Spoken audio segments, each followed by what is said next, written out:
Obesity rates for children with disabilities are 38% higher than for children without disabilities, according to the National Health and Nutrition Examination Survey. Yet children with disabilities are too often left out of the childhood obesity conversation.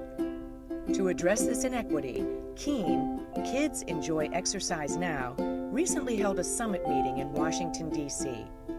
Titled, Mom, I Want to Play, the symposium featured expert speakers and panelists who discussed the need for, availability of, and obstacles to providing fitness programs for this population.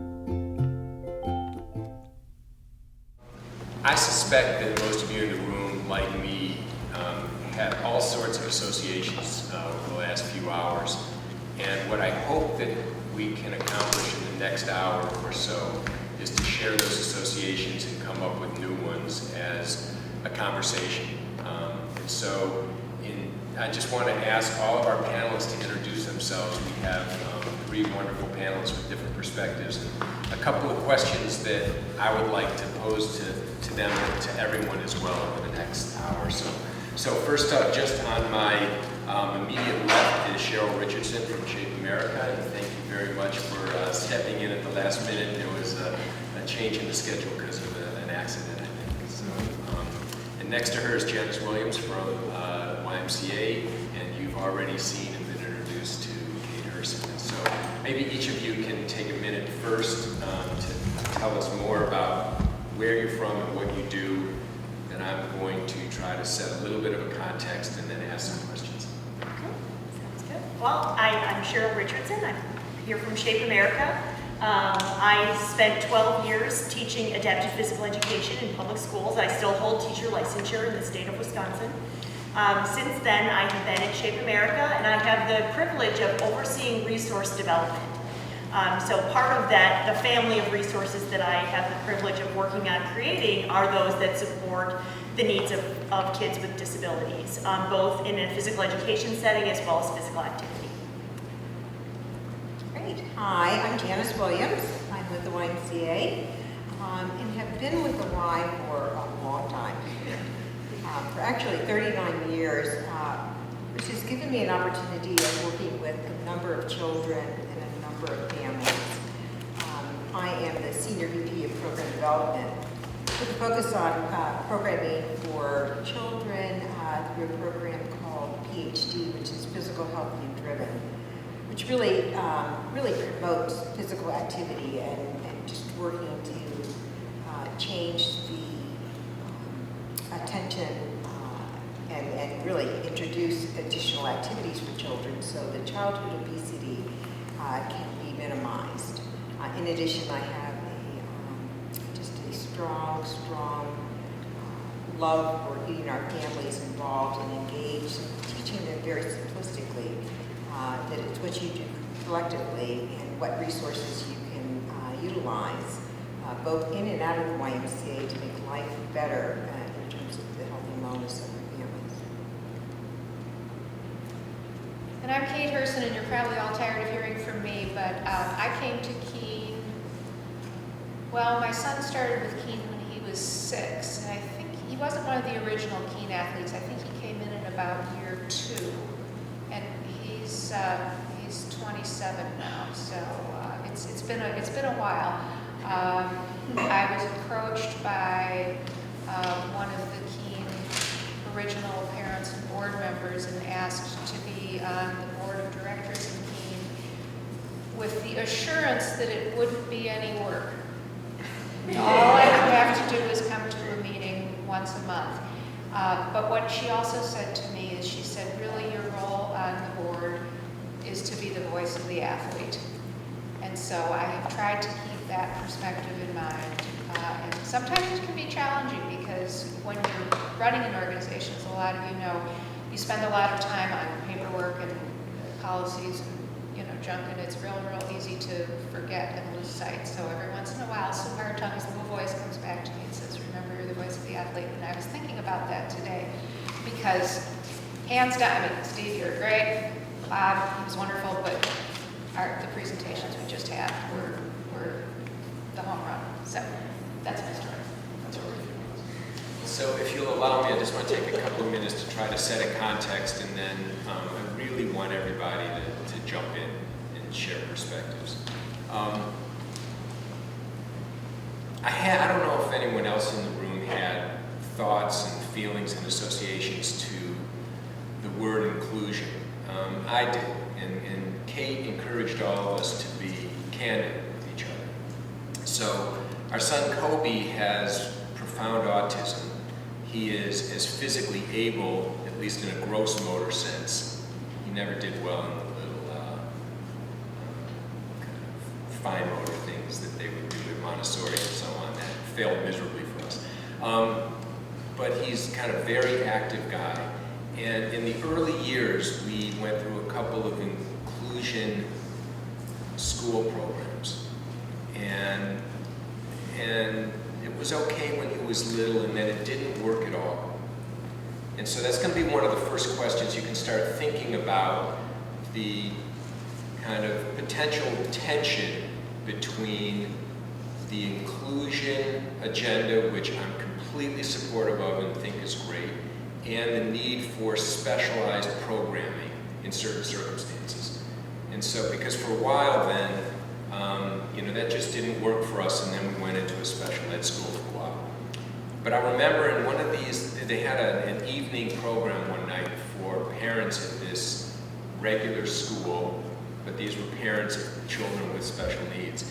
And so we were all in the room together, we hadn't met each other, and the first speaker got up, it was a woman, and she took a long, deep breath in and had a long pause, and then she said, "It's hard to go places." And everybody burst into tears. And so part of what we're talking about today is how to make it easier for all of us and our families to go places. One of the first places that we were okay going when Kobe was little was the JCC in Rockville. And they had a great big pool, and what was cool about it was that when Kobe got in the water, it was about the only place ever where somebody wasn't kind of shuffling him around or taking his hand and guiding him. He just had the whole kind of initially shallow end, but later the whole pool to himself, and he really went. And he became a real swimmer. And shortly after that is when we got involved with Keen and the Keen Swim program, and he became a phenomenally strong, good swimmer. So much so that, a few years later, we, as crazy as it was, tried a family weekend at the shore, and Kobe his mind was blown by the Atlantic Ocean, and he took off and started swimming, and I, like I always did, let him go where he was going to go, but in a pool you've got sides to it. He made a beeline for England. Europe is a side. And it took all my strength to catch up with him and get between him and kind of another continent and turn him around. The good news is now I know that Special Olympics has an open water swimming event. I'm so fired up. He's going to do well. It is hard to go places, and it's hard to kind of find just the right way to serve an incredibly diverse group of folks. So the first question to you all has to do with defining who our target audiences are, reaching them, and then serving them in the best way. And as you're talking about that, so what we all have in common here is obviously a passionate dedication to better services, exercise services for individuals with disabilities. That's where we can.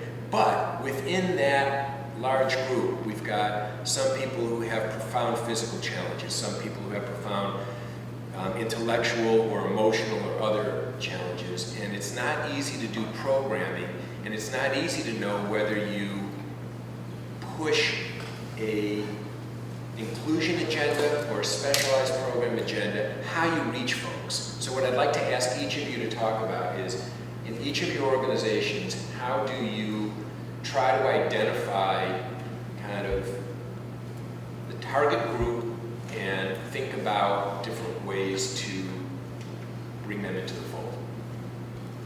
And in any order at all, we don't have to run down it. Is that a clear enough question? Yeah, how much time do you have? As much time as you'll give me. You've been like keeping us right on schedule, so it's up to you. I was going to say that I was very proud of keeping us on time, but I thought that was kind of tacky. I was proud of that.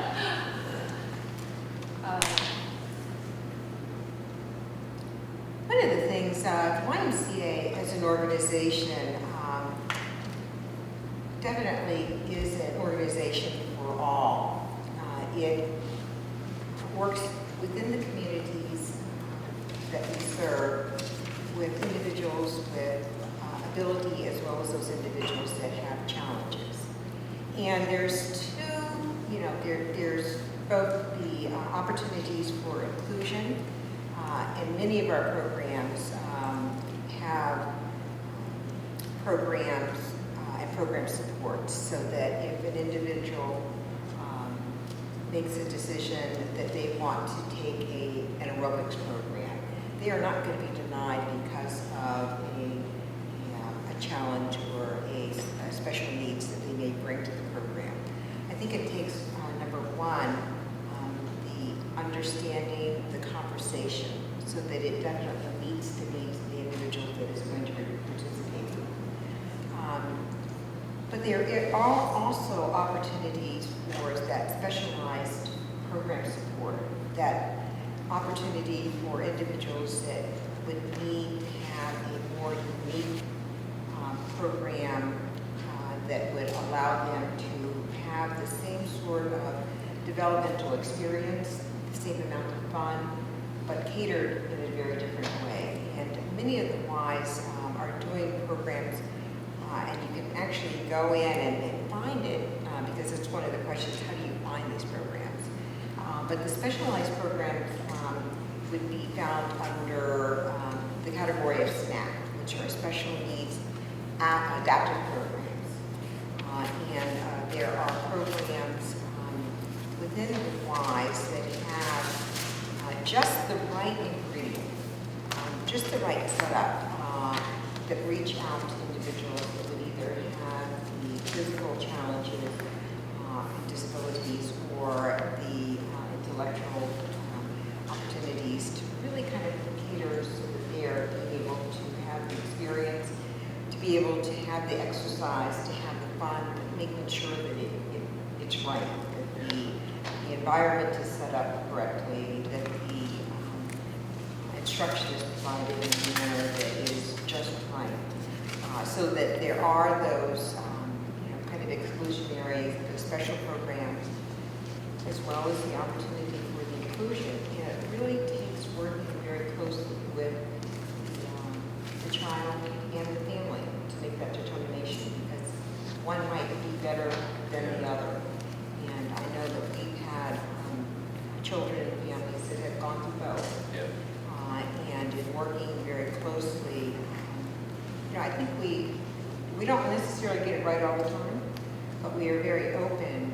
And as I become aware of other organizations and other groups that are doing it, we may not be the best ones, but we can truly partner with organizations that do it and do it well, and be able to refer our families as well, and invite the organizations to be a part of the YMCA, and collectively we provide the resources. It's a great place to start, and I love that answer. Part of what, and I haven't really thought about this much until today, and I was deeply moved by Bob's message and recognizing that it takes a constant pressure to change culture over time, and it got me wondering. Obviously Keene is a specialty programming organization, as is to a large extent, Special Olympics, and yet the schools need to, and the YMCA and other organizations need to try to find a balance. So what I'm curious about is, over time, how you keep that leading edge pressure on inclusion, making reasonable adaptations, and revisiting whether it's going to be something special versus something for everybody. How do we make that happen? And so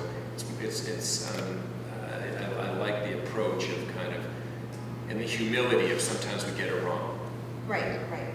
You know, and I think that a lot of times it's definitely making sure that we're, you know, the doors have to be, you know, knocked a little hard at times. But I think the reality is that we're about serving all people.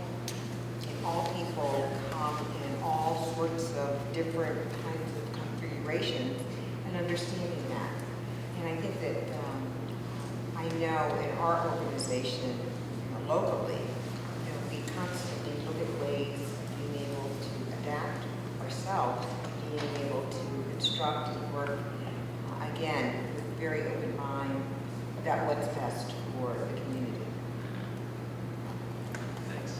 So in a school setting, as different as that is from the YMCA, I think the common denominator is the same, and that is communication. And building this team approach to meeting the best needs of the child.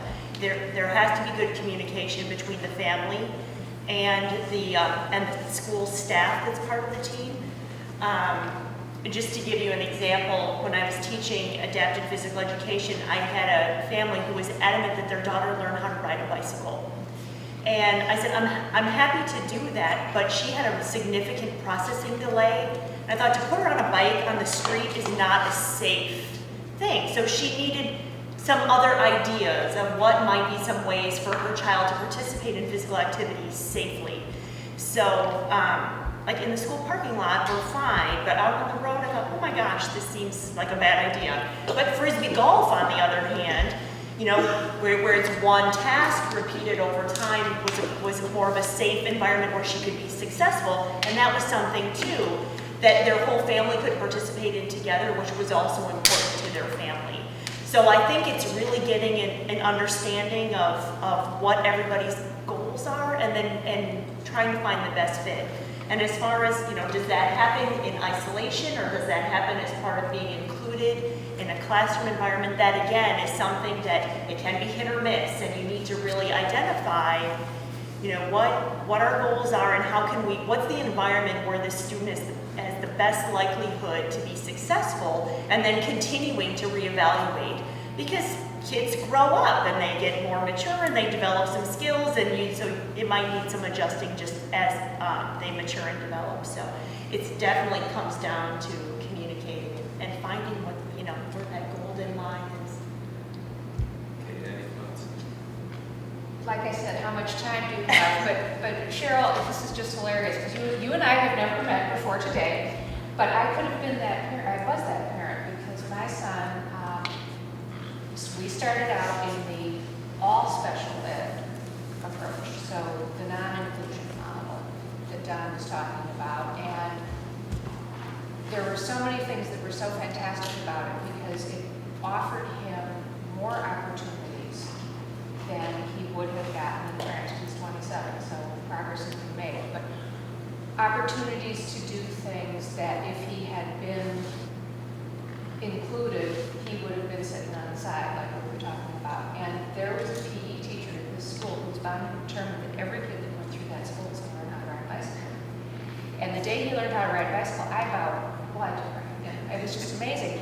And then you said the next thing, but it isn't a safe environment. And that's a skill that he, I assume, lost because he hasn't done it since he left the school. Because how do you take them out of the cafeteria where they were going around riding their bikes and take them out onto the streets in Montgomery County, where I didn't buy bicycles for my non-disabled kids? Cul-de-sacs. We've always been done cul-de-sacs. New urbanism. They're all about new urbanism. It's dangerous. So it's, anyway, that really struck me. And I think that as you have conversations with people who are in even the broader world, we all know somebody. We all, our videographer here, Suzanne, she has a dear friend who had a son who lost a leg at age 19 to cancer, and was talking to Bob about that. You know, who knew? So we're all in this together. There are all these connections, and we're all having the same conversation. So that didn't answer your question, but it just kind of hit it pretty hard. So what Keen's approach is obviously to serve only those with special needs. And if you listen to our materials, we say one of our buzzwords is, because of that, we tend to serve the hardest to serve population, comma, those with more severe and profound disabilities. Which is true, but when you go to a Keen session, you also see a lot of kids who aren't necessarily more severe and more profound. And certainly, their parents may not think that they're more severe and more profound, even if somebody on the street would. So that's something we think about when we're writing about our programs. I don't know that you want to talk about money, but it's all about money. And when you're trying to hit the funders of, you want to hit that severe and profound message, but when you're doing your programming and reaching out to the kids, you just want to find the kids. So we have a big range of who we serve in Keen, and our core program certainly lends itself one-on-one. The athlete and coach discover together what they can do. I had a coach one time who said, "Oh, Scotty climbed a tree today." I was like, "Tree climbing? That's kind of cool." And he was some volunteer. I didn't know who he was. I don't know that he ever came back, but he didn't know that Scotty shouldn't have been climbing a tree, and so that's what they did. And it was like the coolest thing ever. But we also, so we serve other kids, and we get at the inclusion thing by going into the community on field trips. And Ayana here in Chicago is probably the queen of the field trips. They get their kids all over New York also. They go to sports games, college athletics, professional athletics, museums, all kinds of different things. So we're an incredibly organic organization, and we really we kind of take it where it is and figure out how to do it. I want to pause for a second, and I don't want to put you on the spot, but I forgot your name from the Special Olympics. Monica Forker. Yes. So I'm just wondering how the question more broadly on the table right now is, who do we serve and how do we reach them? And one of the things in our family's experience was very early on, Kobe was so wild that we tried a couple of Special Olympics things and it didn't work out for him or anybody. He is now a Special Olympics athlete. He's done swimming and he's done, and like I said, he's going to do open water swimming next. And so one of the things I'm most grateful to about Keen is that Keen allowed Kobe to be a Special Olympian in a sense. So it's an interesting question, and it is about money for all of us, because you need, someone once said that kind of vision without resources is truly a hallucination. And I'm a psychiatrist by training, so I like that. So you do have to kind of figure out what your message is and to whom, but I'm curious about how you guys think about scope of service at Special Olympics and the inclusion specialized programming. Yeah, I think that we love the fact that we have now started with both programs, ones that are only for people with intellectual disabilities, and ones that are also the unified approach, where it's people on teams. I could be on a basketball team with people with intellectual disabilities. And I think I can only speak from the fitness side, so this is not my strong area, but I believe that it is up to parents, caregivers, the athlete themselves as to where they fit. Like I said, I've only been working with Special Olympics since May, so that's about as much as I can answer the question, but I am really proud of the fact that we have both options for everybody that wants to figure out where they fit the best. Great. So now I'm curious about best practices about how you reach the audience that you're interested in reaching. Kind of what is the marketing, communication, what's worked, what hasn't worked, how do you try to make sure that you're not missing too many people that you're hoping to serve?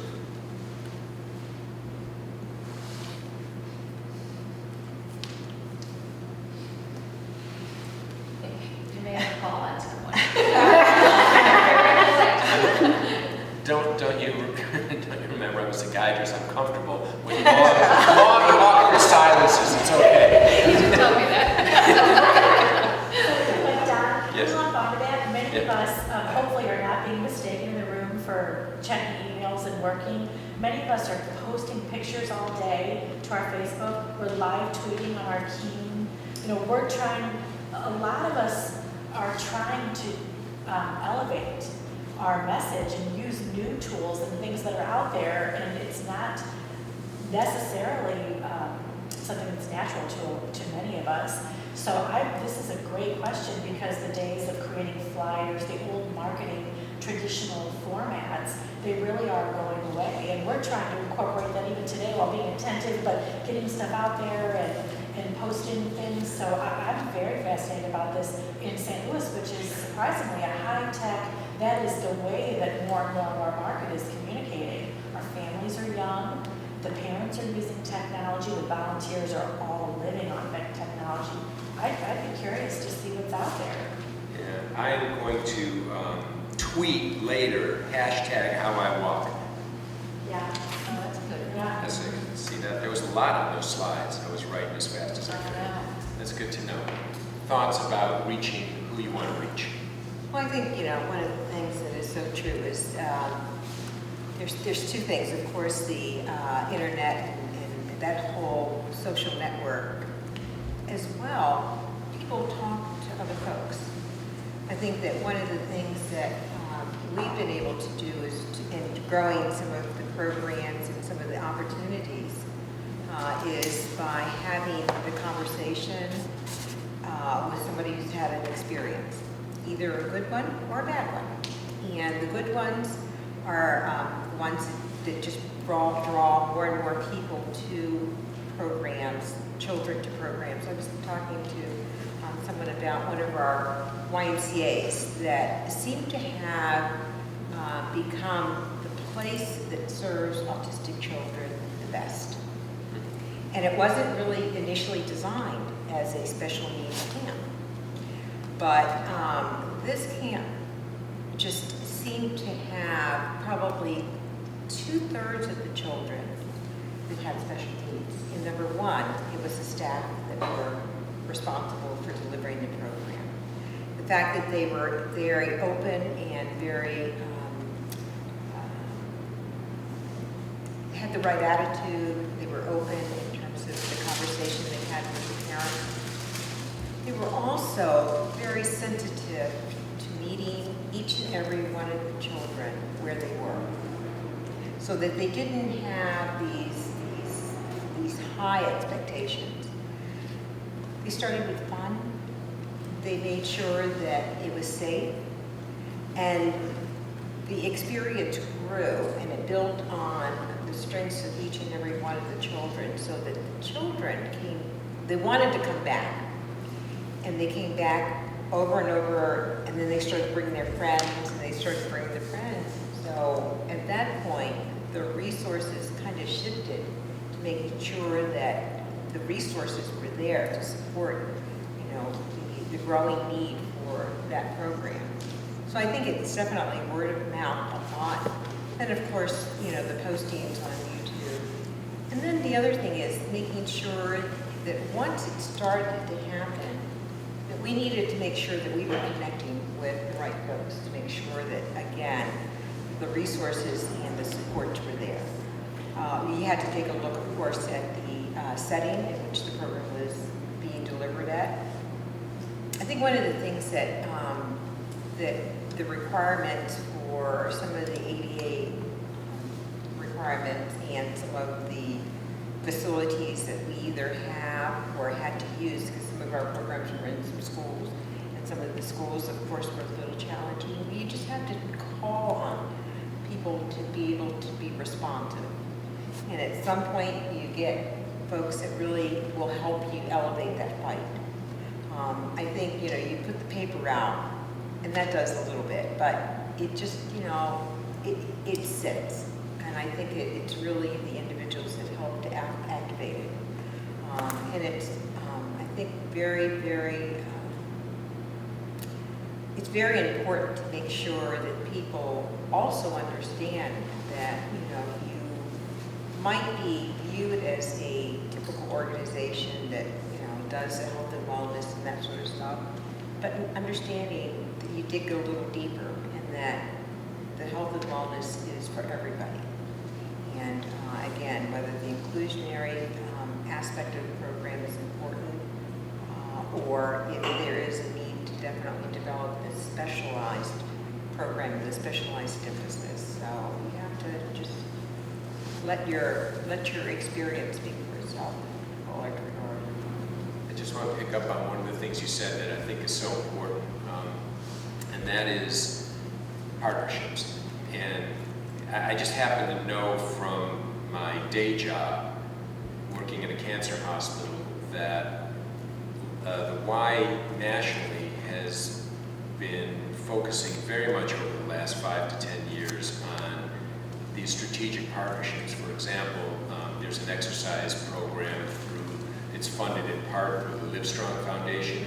And so Livestrong at the Y is a program for post-cancer exercise. Again, we're talking about very substantial culture changes. Just even 10 years ago, if you had a bone marrow transplantation, the recommendations from your physician was to rest in bed.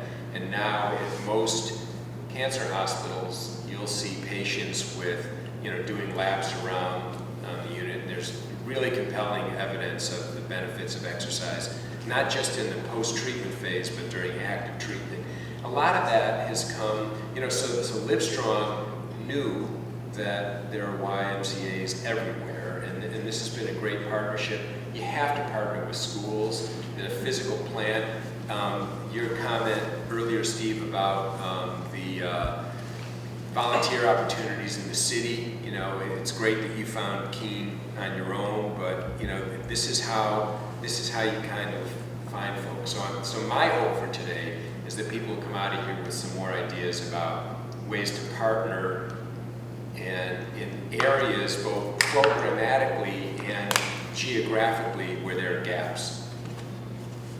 So we have, at Shape America, we have a number of audiences and a number of ways in which we communicate to rally those audiences with around 2 primary goals, I would say. One is creating the environment that supports physical activity for all. And then the other one is effective delivery of instruction in physical activity for all. So, starting at the most macro level, we advocate on the Hill for the inclusion of physical education as a required service under IDEA.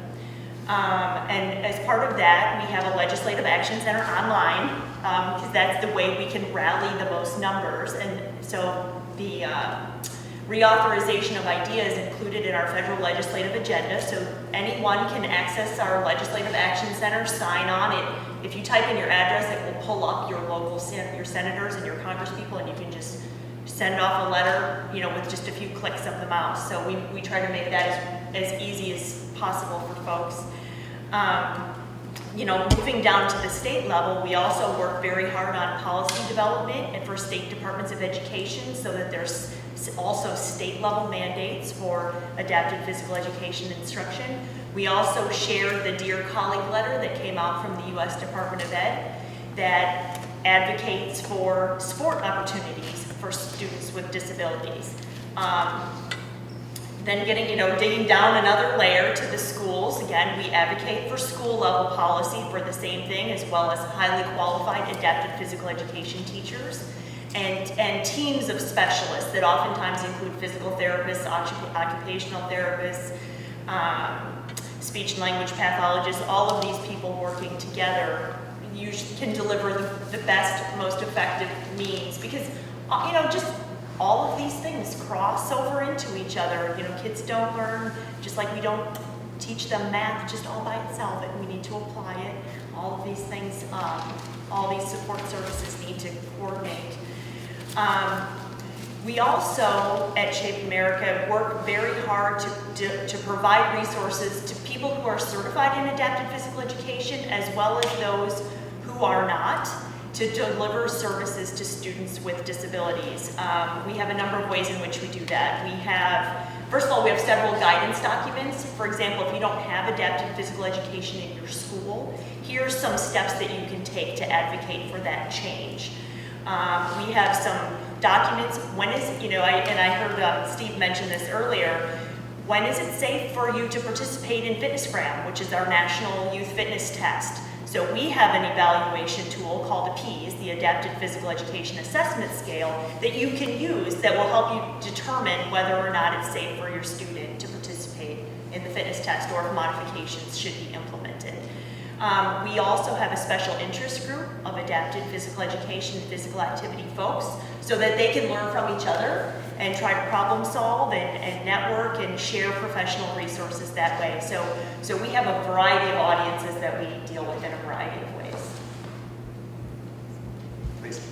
I was going to share with Playworks because that's where I work. And one of the things I think people, whenever you have a full-time job working in schools, is to look in a different lens. And Keen has given me that opportunity to look at things in a different lens. So when I started working at Playworks, I realized there was a population of kids in low income, because we work in, for those of you who don't know what Playworks does, we actually go to low income schools, Title I schools. That means, free or reduced lunch, 90% of the kids.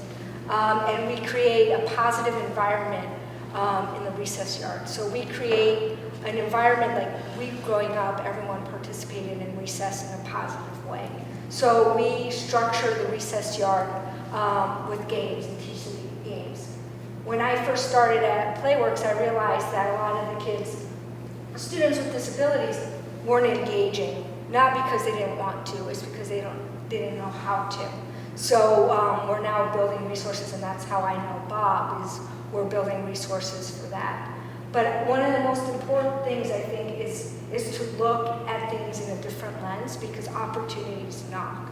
Due to the fact that we are in low-income schools, I now can tell parents about Keen and tell them, here's an opportunity for your child to meet other children with disabilities and other teens that volunteer. We have a lot of teens that volunteer in Phoenix. Come to our program. Come have fun with us. And like you said, the word of mouth is so important. When parents trust you, because you must be doing something right. You're at our school.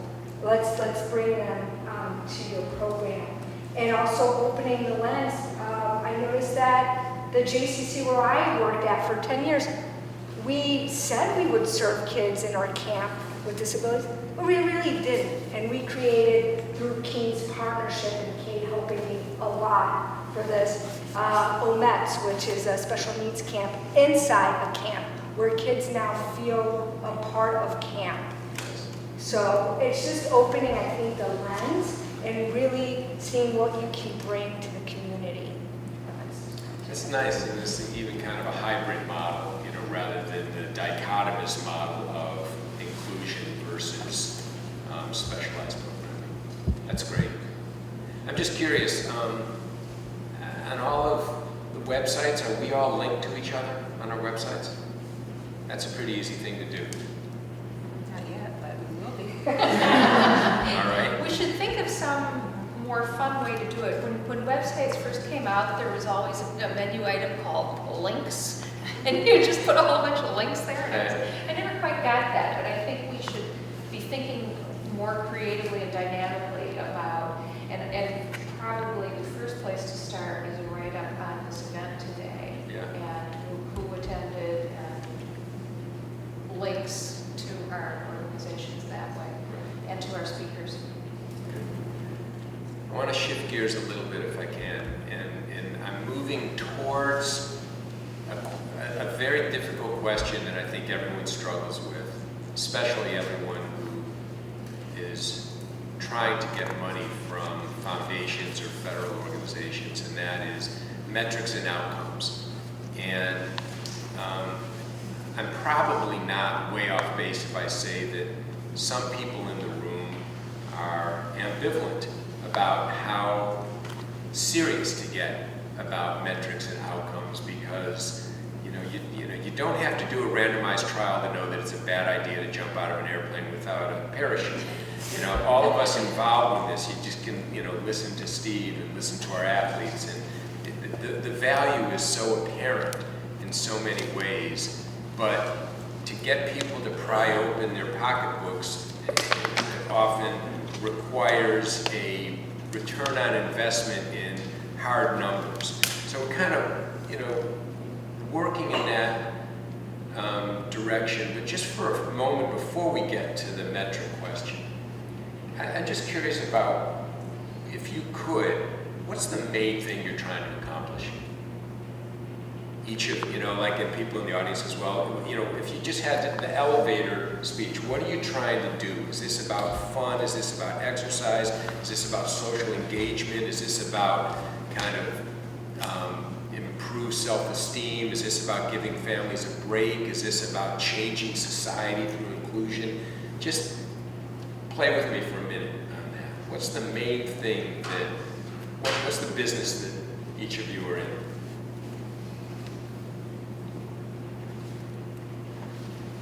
Well, I will say that I think we're in the social business. I think what we're really looking for our kids is a place that they can belong and make friends and hang out. And if they get some exercise, and my son is not a great one for exercise, but if they get some fitness and some moving around while they're doing it, that's great. But what we really, and as a family, I was desperate for something for him to do on the weekends so that he wasn't just sitting around playing video games, or more often even taking a nap. This becomes a bigger problem as the kids get older. They just tend to sleep a lot.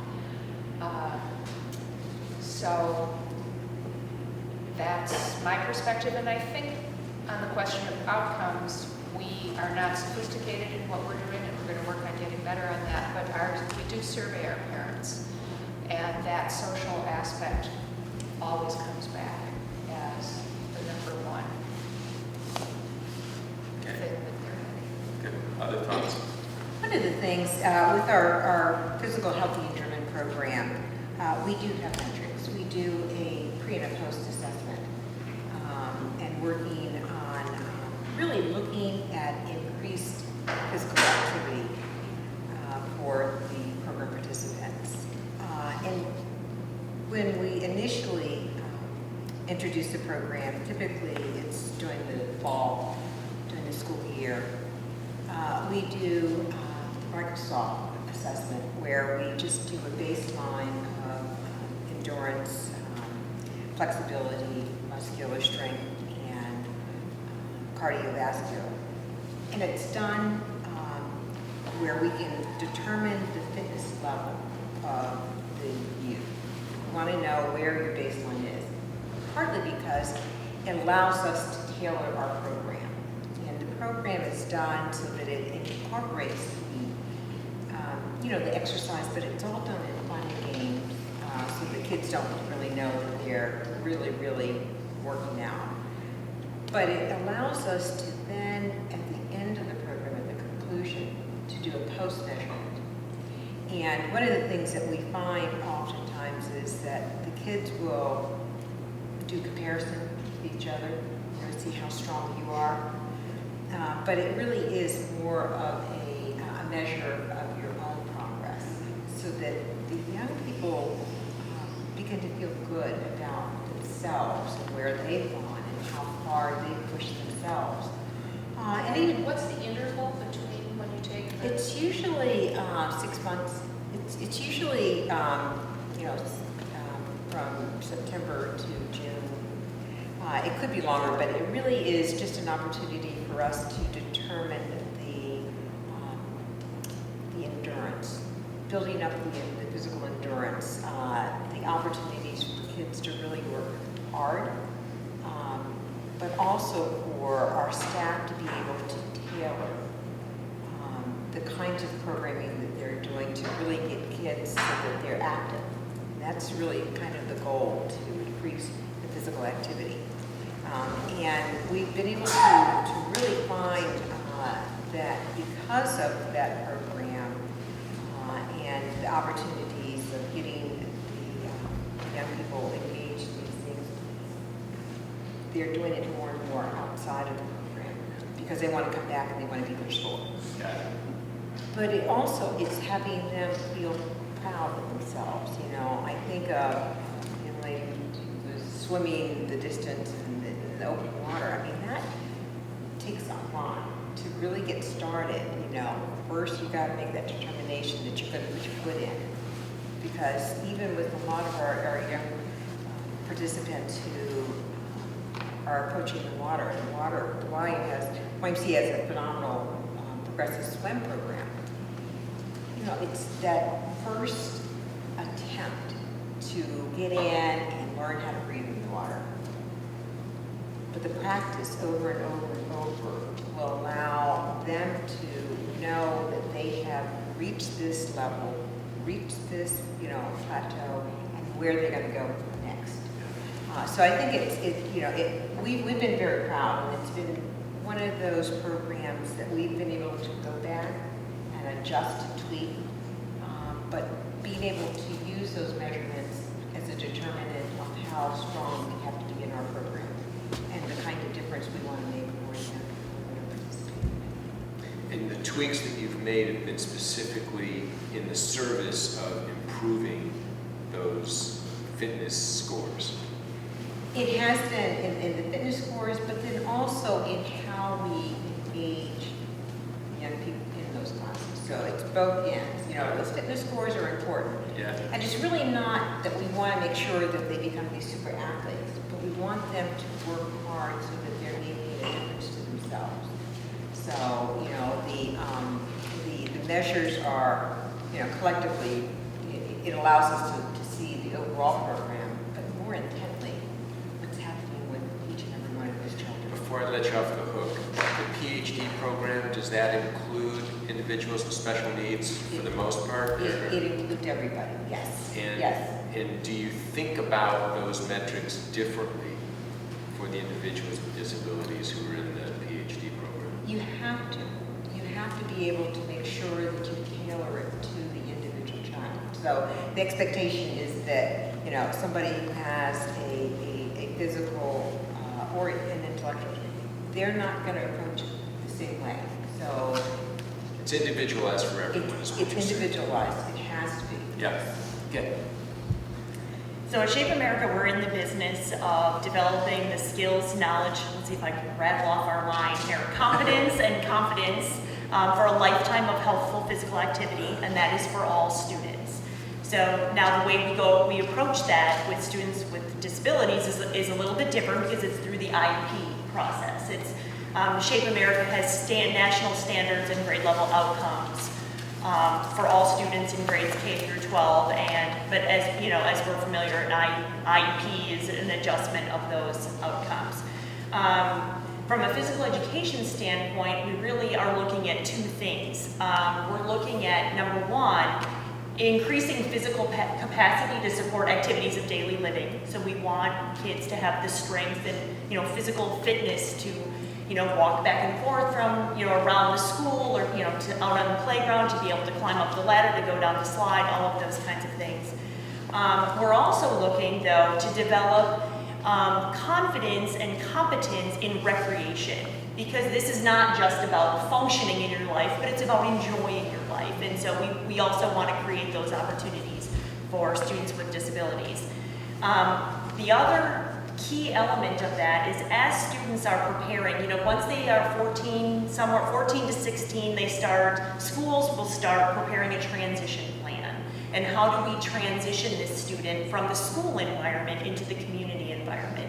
So it's at that point in time where we really shift to the recreation focus, but a lot of times as we're connecting students to the YMCA or to a program like Keen or other opportunities in the community, it's not only the physical skill, but if I'm going to go to the bowling alley, I need to be able to get there, I need to be able to pick up my ball, I need to understand what the etiquette and the rules are, understand how, the transaction of money, and all of the elements that go into that. So there's the whole social aspect of that and that level of independence, aside from just the actual learning how to bowl and keep score if that's within their capacity. So it's a lot of different things throughout a student's school life.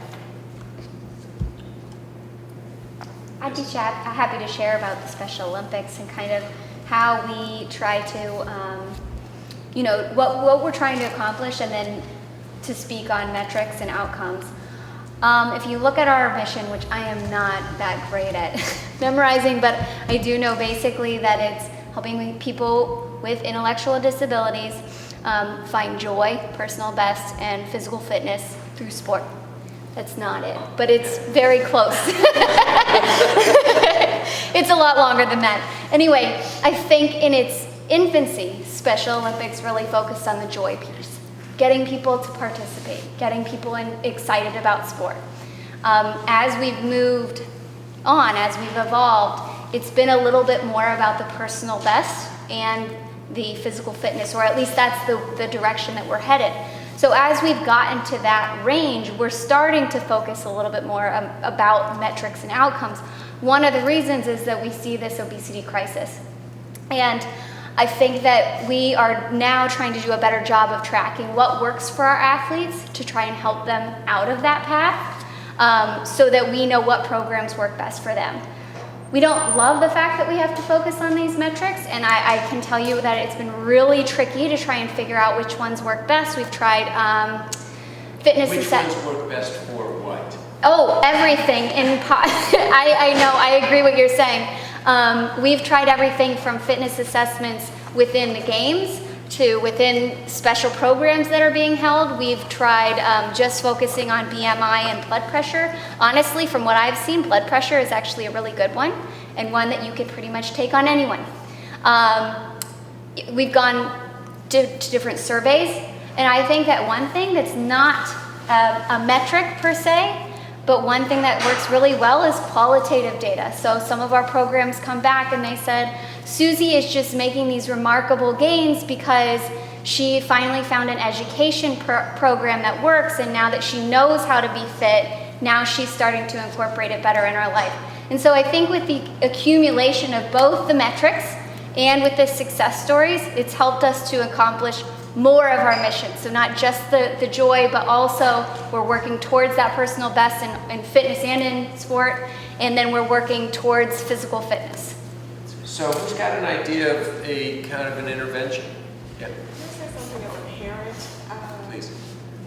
And not just as a parent, because when you're in the position, you have to learn very quickly.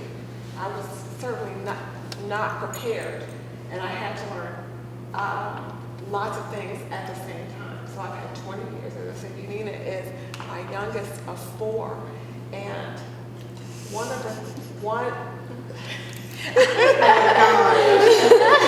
I'm not going to embarrass you. No, you are. Okay. Something, so I'm confronted because she is transitioning. She's at Ivy Middle. She has 2 more years. We have lots of things going on. And obesity is clearly a concern. We're not going to let it be a mountain, but it's a concern. Something that I've been working at Children's very diligently with them, and I have a wonderful nurse navigator, so it's pulling all of these things into, so that there's one person, because what ends up happening is one group is not communicating with the other, and as a parent, you're headed for a cliff that looks like it's gonna just drop off, because eventually it looks like all things are going to come to an end. How do we keep things moving so that she does not end up in the abyss, and somehow, the worst nightmare would be that Yanina would be, she loves her pink castle, which is her room, that's her ivory tower, and no one is allowed, you have to gain it, you have to fill out paperwork to get into her room. But it's being able to bring all of these pieces together. She's in a lot of groups. She's in a theater group. She is in King. She is in Best Buddy. She's got all of those moving parts. However, it would be wonderful, again, even to communicate with her physicians about, she's in the ideal clinic finally after like 5 years of us fighting to get her in there. But there's so many moving parts, and me as the parent am left with the task of, again, trying to communicate and make all of these pieces work when you're on the inside of the organization. And I know, and I understand this, grew up in a medical household, I was in corporate America for a little while. When you're on the inside, it's very easy to get things moving and happen. But as the parent on the outside, trying to connect these dots and even get one organization to communicate with the other to see where is she, and not just having an experience that eventually there's a cliff that looks like it's coming, and that's very, very, very scary. And what happens at the end of the cliff? What, and I talk to parents all the time about this. Parents, we talk about this, parents' fears, parents' overwhelming concerns, the things that we're up at night about.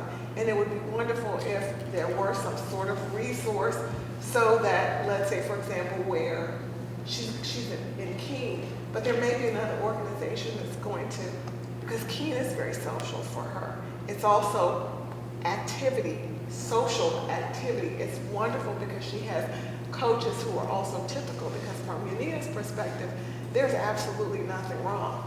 Absolutely nothing wrong. In her world, she sees herself as a superstar, and that's exactly who she is.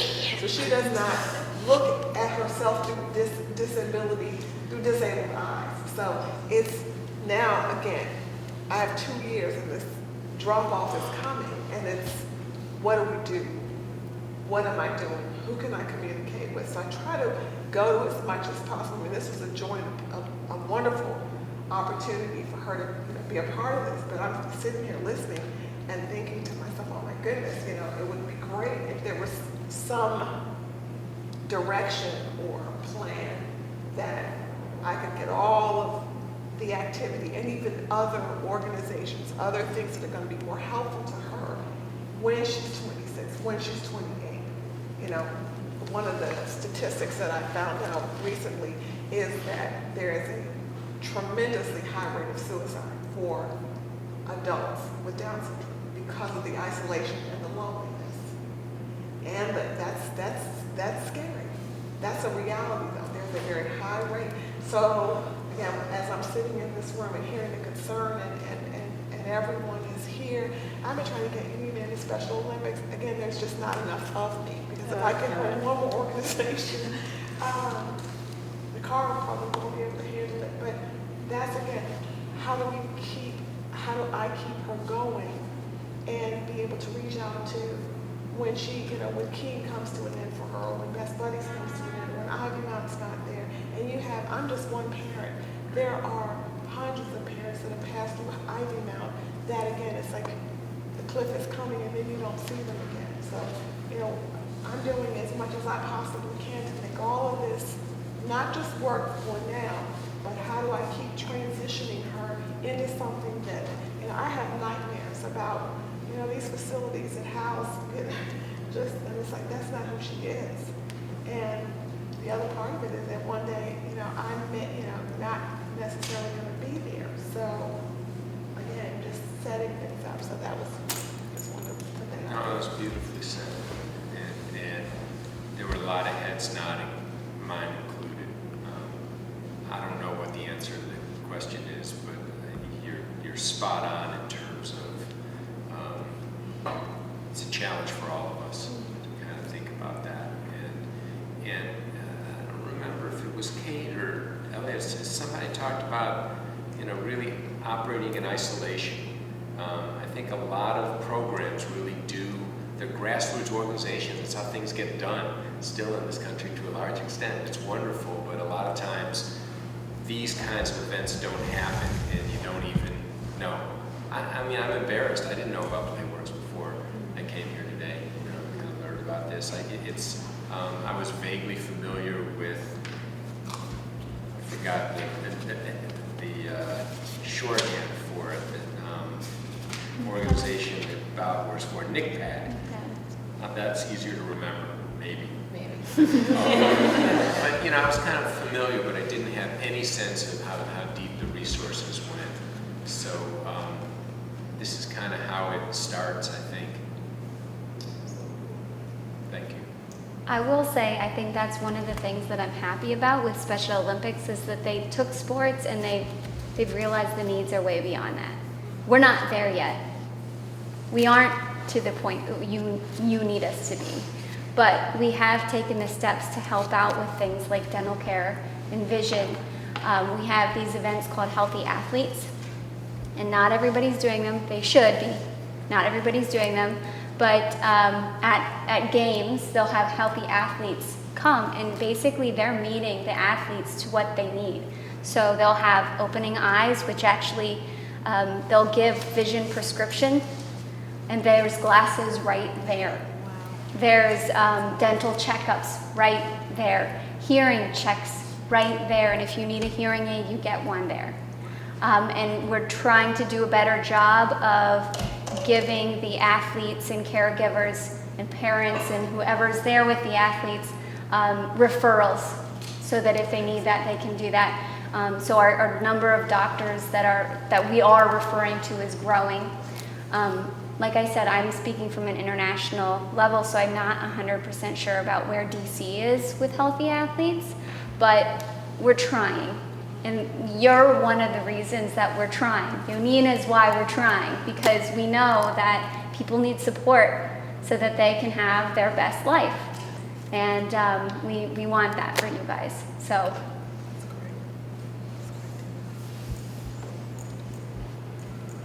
Who's going to do what differently when you go home after this day?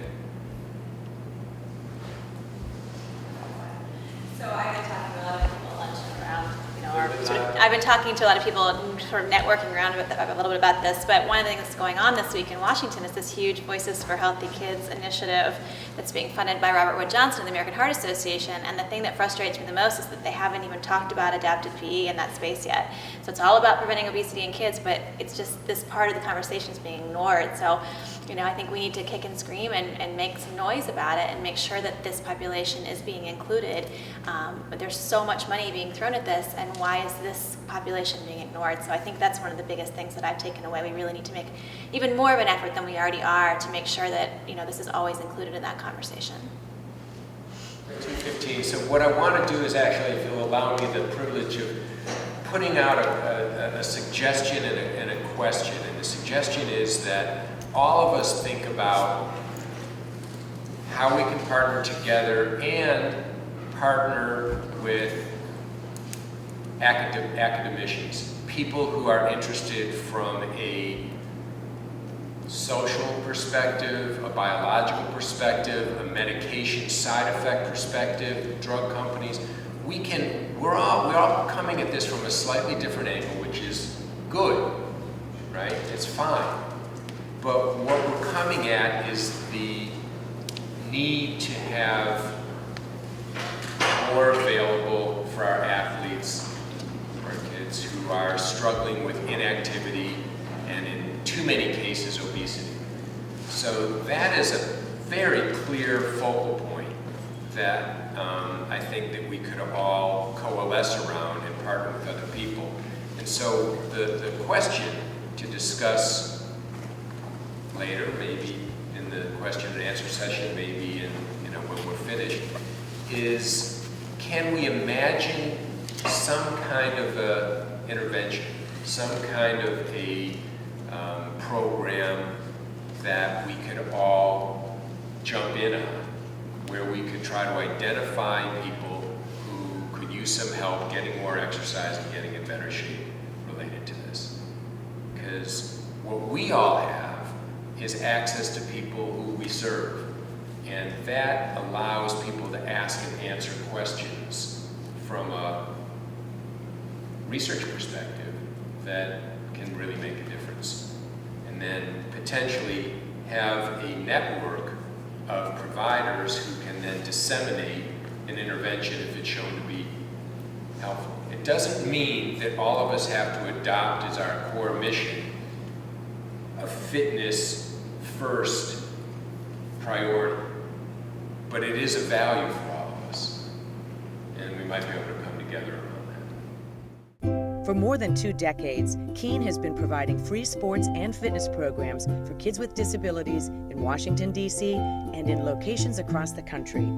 For more information on the symposium or on Keene, please visit their website at www.keenusa.org.